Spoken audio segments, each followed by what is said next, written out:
चलो आगे लिखो। ना देखो, हम लोग पढ़ रहे थे विद्युत चुंबकीय प्रेरण, ठीक। यह चैप्टर जहां तक खत्म हो चुका है, इसमें हम लोग पढ़े कुछ मेन मेन चीजें, ठीक। अतुल्य गति प्रश्न पूछे, लिखो। से पहला स्वप्रेरण। स्वप्रेरण जो छोटे छोटे प्रश्न पूछे आते हैं, लिख लो अति लघुत्तरी में। लिखो, पढ़ा लिखो। किसी कुंडली से संबंध, किसी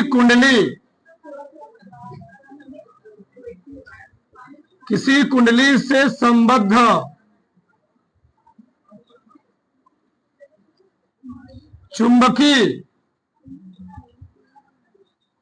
चुंबकीय फ्लक्स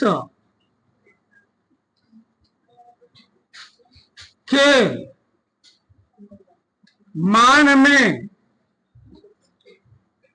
परिवर्तन होने पर स्वयं उसी कुंडली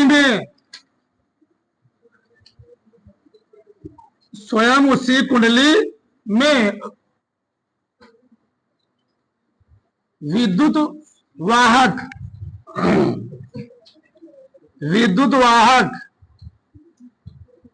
बल या प्रेरित धारा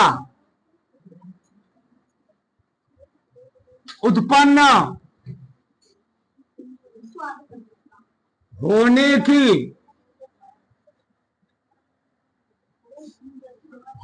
की घटना को स्वप्रेरण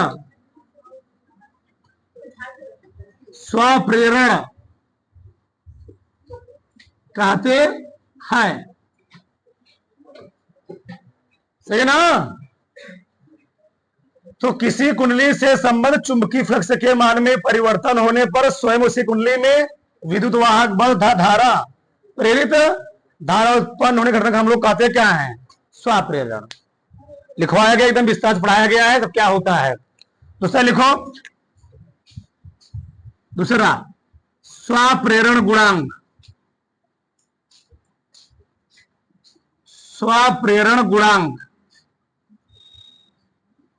स्वप्रेरण गुणांक, ठीक। दूसरा क्या लिखे थे, यल का मान जब निकाल रहे थे तो क्या निकल रहा था, एन फाई बटे आई ना। आई का मान क्या हो रहा था, 1 एम्पियर। यल का मान किसके हो रहा था, एन फाई के बराबर।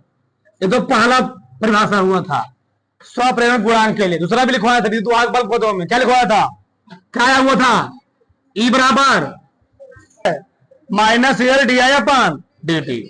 दूसरा परिभाषा होता है, क्या होता है जी, ई बराबर -L di/dt। अगर हम धारा परिवर्तन पर कितना मान लें, एकांक मान लें, तो हम अगर यल के पदों में लिखना चाहे इसको हम, यल बराबर क्या हो जाएगा, -e। कहां था, गुणा में था, ये कहां चला आएगा, भाग में। उससे कोई दिक्कत नहीं है। ये माइनस है, -e मार्बल लगा तो क्या हो जाएगा, प्लस हो जाएगा, कोई दिक्कत नहीं है। इसमें क्या लिखोगे, इससे क्या निष्कर्ष निकलता है, इससे यह निष्कर्ष निकलता है, यदि किसी परिपथ में, किसी कुंडली में 1 एम्पीयर की धारा बह रही हो, तो फ्लक्स ग्रंथिकाओं की संख्या स्वप्रेरण गुणांक क्या होती है, बराबर होती है। ये ऐसे लिख दो, फ्लक्स ग्रंथिकाओं की संख्या स्वप्रेरण गुणांक के बराबर होती है यदि कुंडली में 1 एम्पीयर की धारा बह रही हो। लिखो, उसमें लिखो, अपनी भाषा में लिखो, उसको लिखो मत अभी।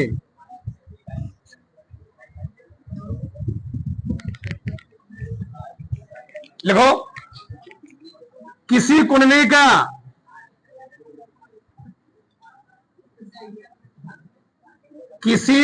का स्वप्रेरण गुणांक, किसी कुंडली का स्वप्रेरण गुणांक फ्लक्स ग्रंथिकाओं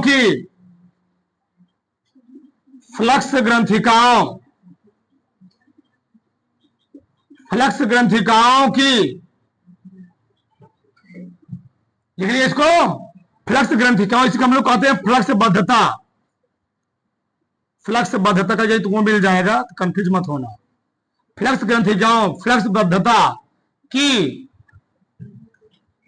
संख्या के बराबर होता है,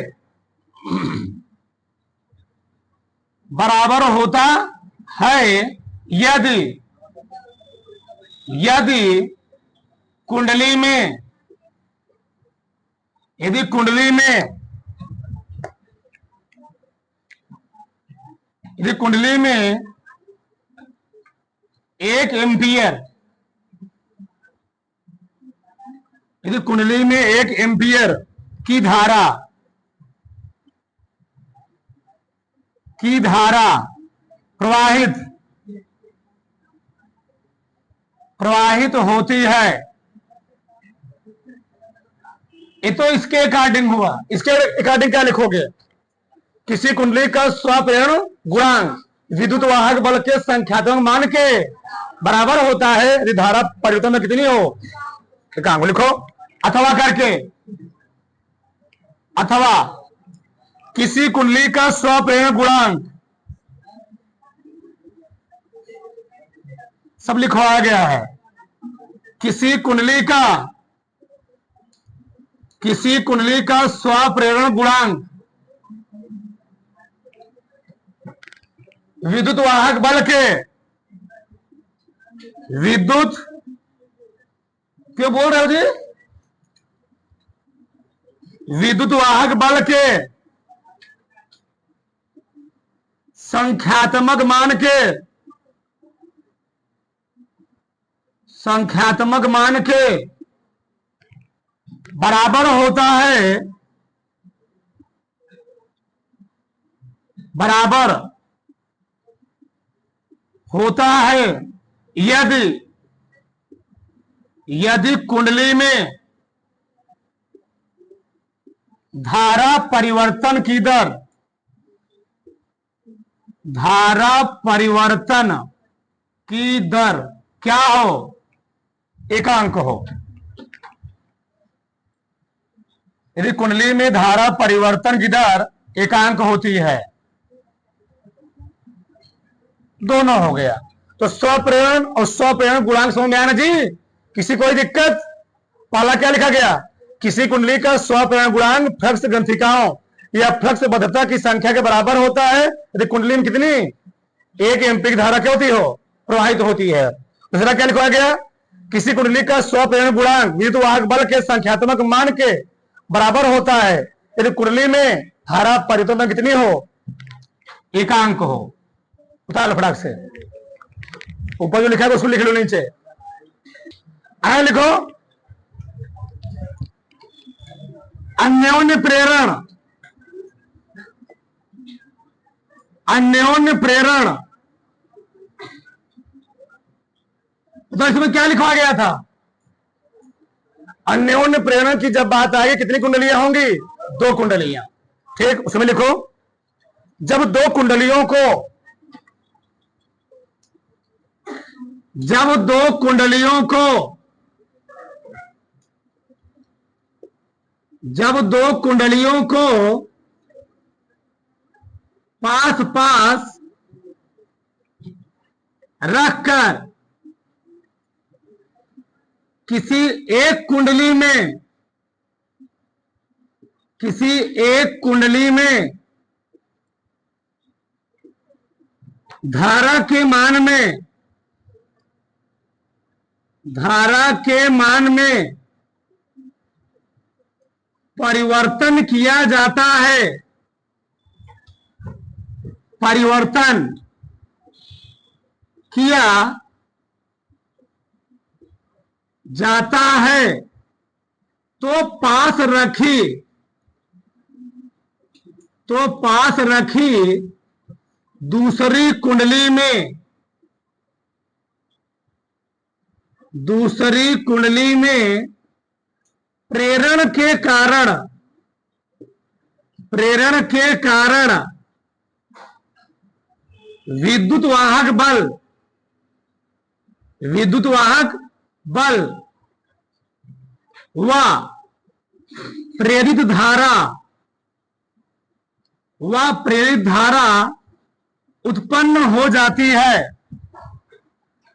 उत्पन्न हो जाती है। इस घटना को अन्योन्य प्रेरण कहते हैं। इस घटना को अन्योन्य प्रेरण कहते हैं। सही है। जो दो कुंडलियों को पास पास रखकर किसी एक कुंडली में धारा के मान को परिवर्तन करते हैं, तो पास रखी दूसरी कुंडली में प्रेरण कण क्या होता है? ईएमएफ जनरेट होता है, और उस ईएमएफ कण क्या होती है? उसमें प्रेरित धारा, इंड्यूस्ड करंट क्या होती है? उत्पन्न हो जाती है। इस घटना हम लोग कहते क्या है? अन्योन्य प्रेरण। अगला देखो होता क्या है, लिखो, इसको लिखवा क्यों रहे हैं हम? क्योंकि आ जाएगा अन्योन्य प्रेरण और अन्योन्य प्रेरण गुणांक। ठीक, परिभाषा लिखिए। तो लड़कों क्या करते हैं? अन्योन्य प्रेरण और अन्योन्य प्रेरण गुणांक दोनों समझ लेते हैं। क्या अप्रोच चले आते हैं। लिखो दूसरा, अन्योन्य प्रेरण गुणांक से पूरा लिखवाया गया विस्तार से एकदम। अन्योन्य प्रेरण गुणांक बताओ। N2 बटे I1। ठीक, यानी मैं यही लिखने वाला था कि M21 गुणे I1 बराबर क्या होता है? N2 तो I1 का मान I1 कितना आ गया? N2 5 बटे क्या हो गया? I1। अगर यहां पर I1 का मान कितना हो जाए? 1 एम्पियर। 1 एम्पियर बताओ, M21 कितना हो जाएगा? N25 के बराबर। एक परिभाषा तो यहां मिलेगा हमको। दूसरा, विद्युत वाहक बल के पद हम क्या लिखवा बताओ? क्या लिखवा गया था? लिखा था मैंने, बोलो फटाक से।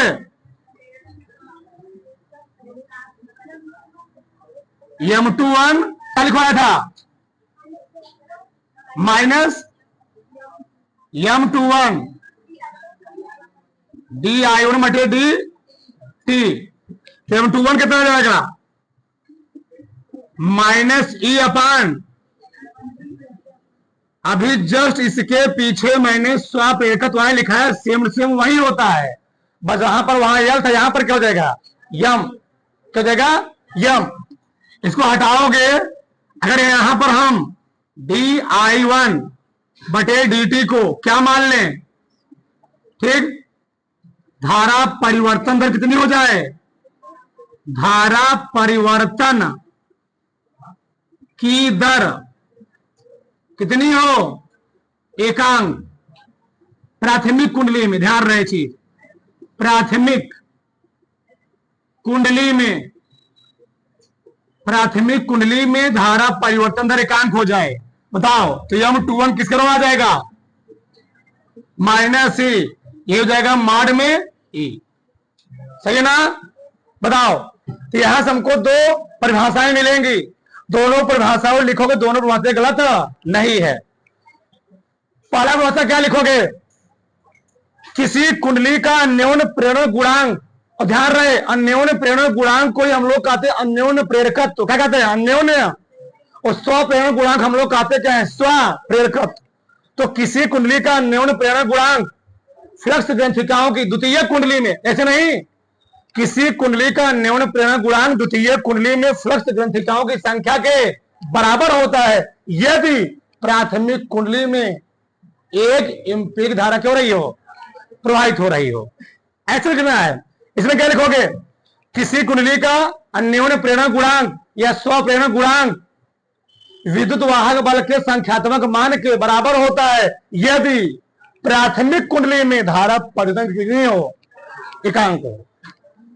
कितनी हो? एकांक हो। लिखो, देखो नीचे, किसी कुंडली का, पढ़ा लिखो, किसी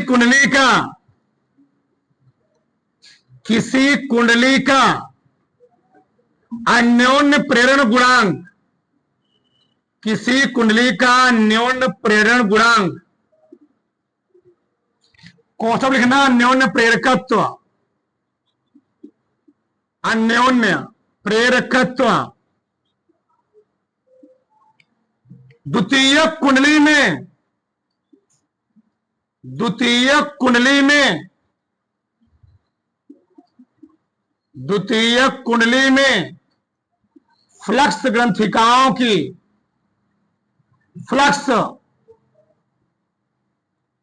फ्लक्स ग्रंथिकाओं की,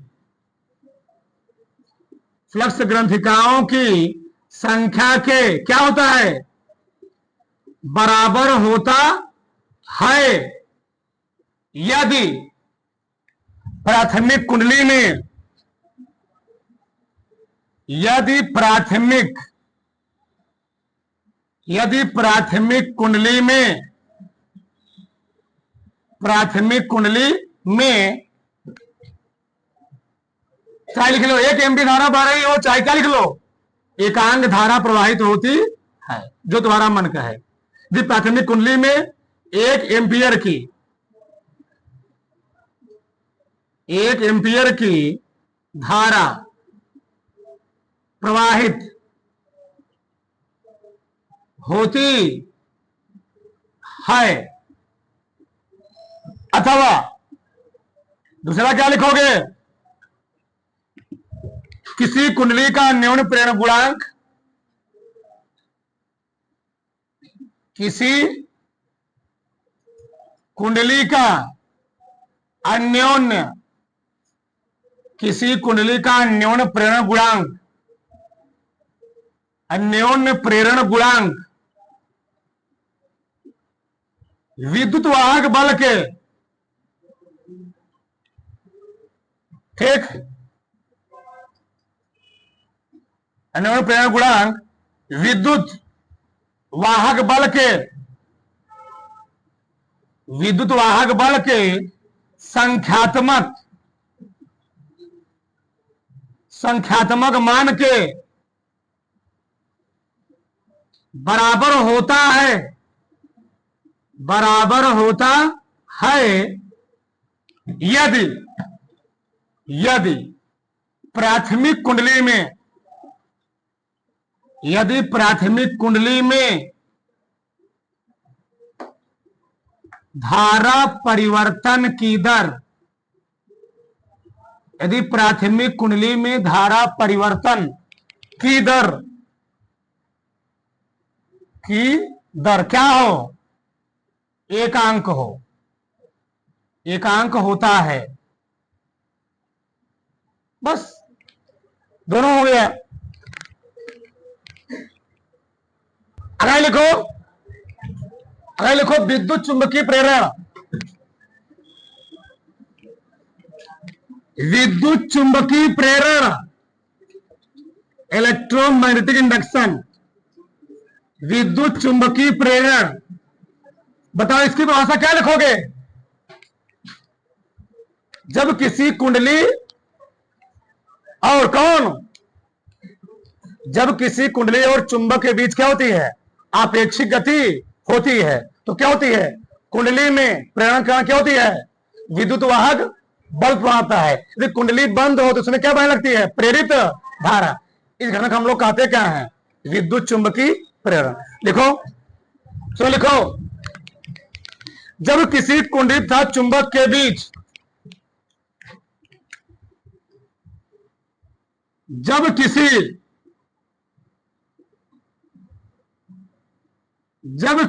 कुंडली तथा चुंबक के बीच, जब किसी कुंडली तथा चुंबक के बीच आपेक्षिक गति होती है, आपेक्षिक गति होती है, तो विद्युत वाहक, लिख रहा हूं, गलत लिख रहा हूं, आपेक्षिक गति होती है तो कुंडली में एक, लिखना, तो कुंडली में एक कुंडली में एक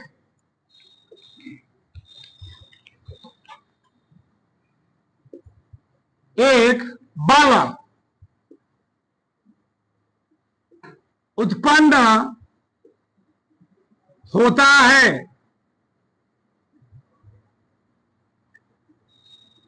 जिसे प्रेरित विद्युत वाहक बल कहते हैं। यदि परिपथ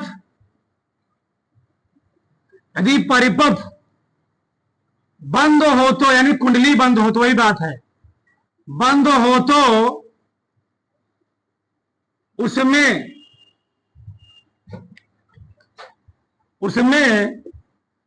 प्रेरित विद्युत वाहक बल के कारण, प्रेरित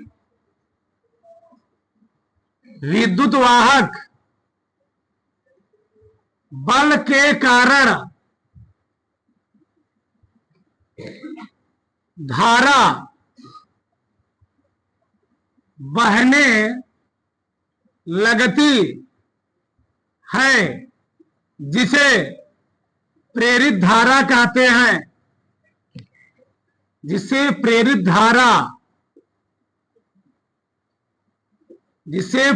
धारा कहते हैं। यह घटना विद्युत चुंबकीय प्रेरण कहलाती है।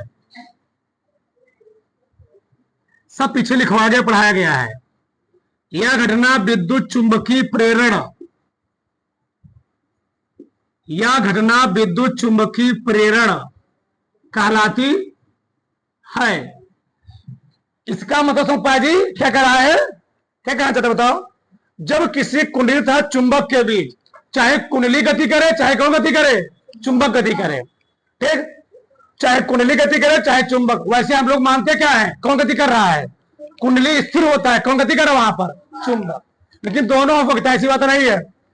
जब किसी कुंडली तथा चुंबक के बीच क्या होती है, अपेक्षिक गति होती है, तो कुंडली में क्या होती है, तो कुंडली में एक बल उत्पन्न होता है। क्या लिख लो, कुंडली में एक विद्युत वाहक बल उत्पन्न होता है, जिसको हम लोग कहते क्या है, प्रेरित विद्युत वाहक बल कहते हैं। यदि परिपथ बंद हो, यानी कुंडली बंद हो, अच्छा कुंडली बंद हो क्या है, परिपथ बंद हो चुका है, कुंजी क्या हो चुकी है, ऑफ हो चुकी है, ऑन नहीं है। क्या हो चुकी थी, कुंजी ऑन है, धारा बहने लगी है, ऑफ नहीं है, बंद नहीं है, ठीक। यहां पर परिपथ बंद, परिपथ क्लोज है, कुंजी क्या है, ऑन है। परिपथ क्लोज है, कुंडली बंद है, कुंजी क्या है, ऑन है। तब उसमें क्या बहने लगेगी, परिपथ में धारा बहने, कुंडली में धारा बहने लगेगी, जिसको हम लोग कहें क्या, प्रेरित धारा। यह घटना, यह फिनोमिना क्या कहलाता है, विद्युत चुंबकीय प्रेरण। समझ में आई, ठीक। आपेक्षिक मतलब एक मिला स्थिर, दूसरा मिला क्या कर रहा हो, गति कर रहा हो, अपेक्षिक ही होता है। मान लो हम सड़क पर हैं, अगर तुमको गति की परिभाषा देना हो, मोशन किसे कहते हैं, जब किसी एक निर्देश बिंदु के सापेक्ष, आपेक्ष, जब किसी निर्देश बिंदु के सापेक्ष कोई पिंड क्या कर रहा हो, गति कर रहा हो, मोशन में उसको हम लोग कहते क्या है, गति अवस्था में कहते हैं, ठीक। अब अगर दोनों मिला गति करेंगे तो दोनों मिला मोशन में है, तो वहां पर हम गति बोलेंगे, नहीं बोलेंगे, ठीक। मान लो ट्रेन चल रही हो और ट्रेन में दो आदमी बैठे हो, जितना स्पीड से वो आदमी चल रहा है उतना स्पीड से हम भी चल रहे हैं, हम क्या दोनों गति व्यवस्था में हैं, तो नहीं है। तो आपेक्षिक बोलने के लिए एक मिला क्या चाहिए, एक मिला स्थिर, दूसरे मिला क्या चाहिए, गति में होना चाहिए। यहां पर दोनों गति नहीं रहेंगे, केवल एक मिला गति में रहेगा, या तो कुंडली या तो चुंबक, वही है आपेक्षिक, ठीक। अगर लिख लो लेंज का नियम, लेंज का नियम, लेंज का नियम क्या लिखोगे इसमें,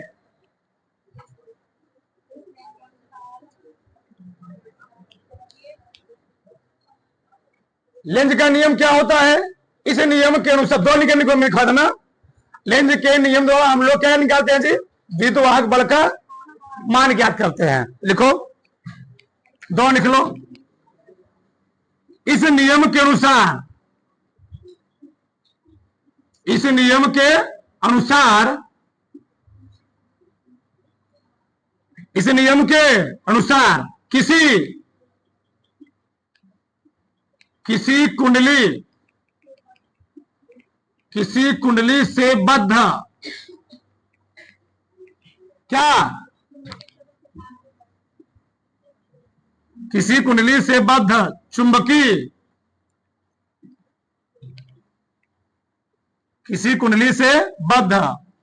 चुंबकीय फ्लक्स में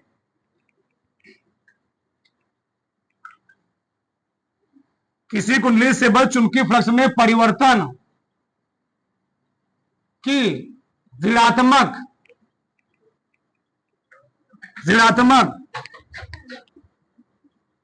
दर का मान विद्युत वाहक बल क्या होता है? विद्युत वाहक बल के अनुक्रमण समानुपाती होता है। अनुक्रमानुपाती होता है। इस नियम के अनुसार किसी कुंडली से बल चुंबकीय फ्लक्स में परिवर्तन की ऋणात्मक दर का मान विद्युत वाहक बल क्या होता है? अनुक्रमानुपाती होता है। यानी ई प्रोपोर्शनल क्या होता है? Minus D phi upon D T. इसी का हम लोग दूसरे भाषण क्या लिखेंगे बोलो? ठीक, अथवा लिखो। इस नियम के अनुसार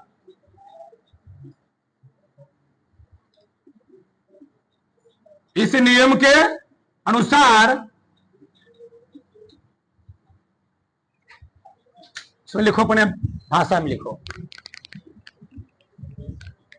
किसी परिपथ में प्रेरित विद्युत वाहक बल किसी परिपथ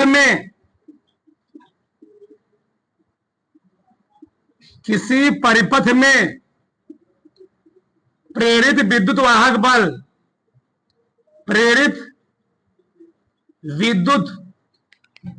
वाहक बल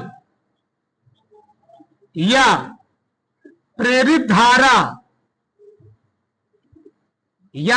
धारा की दिशा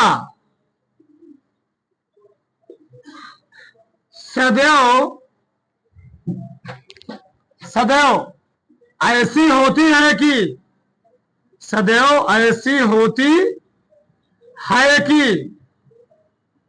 वह जिससे उत्पन्न होती है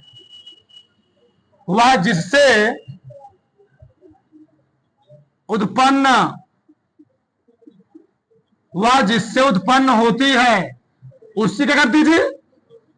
उसी का विरोध करती है।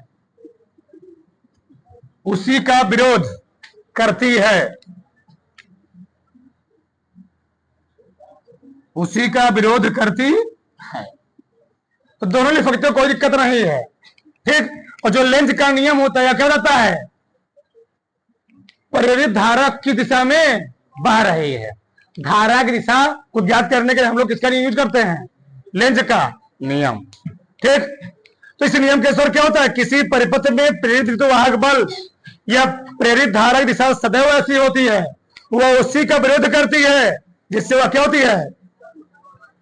ठीक, सदैव ऐसी होती है जिससे उत्पन्न होती है, उसी का करती थी, उसी का विरोध करती है। अपने भाषा में घुमा फिरा के जैसे लोगों को कोई दिक्कत नहीं है। बताओ यहां पर किसी कोई डाउट? उतारो फटाक से। बता रहे हैं। इसमें लिखो नोट पॉइंट लिखो। Note point. लेंज के नियम के द्वारा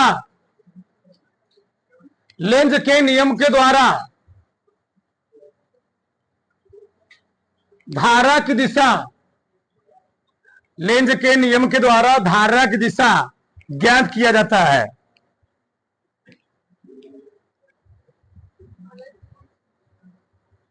दूसरा पॉइंट लिखो। लेंज का नियम ऊर्जा संरक्षण के सिद्धांत पर कार्य करता है। लेंज का नियम ऊर्जा संरक्षण के सिद्धांत पर कार्य पूछा गया ऑब्जेक्ट, ध्यान रहे। लेंज का नियम ऊर्जा संरक्षण के सिद्धांत पर कार्य करता है। 2 पॉइंट लिख लो।